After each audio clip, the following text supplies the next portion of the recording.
И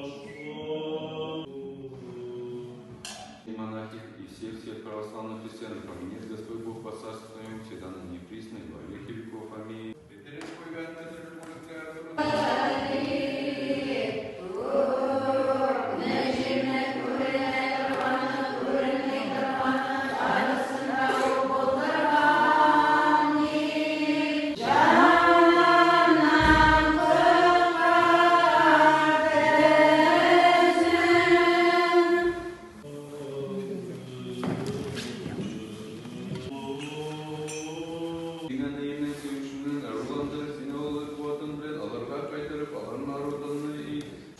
Всех еще раз поздравляю с праздником и надеюсь, что следующий год он будет намного легче.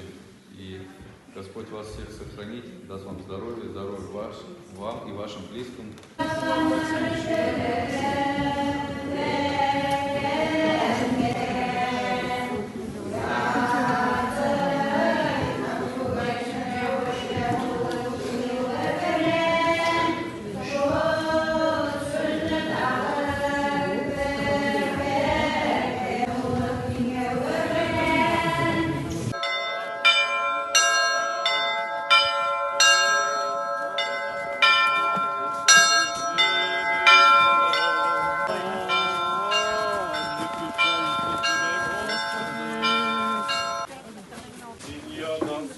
Шумылған шағында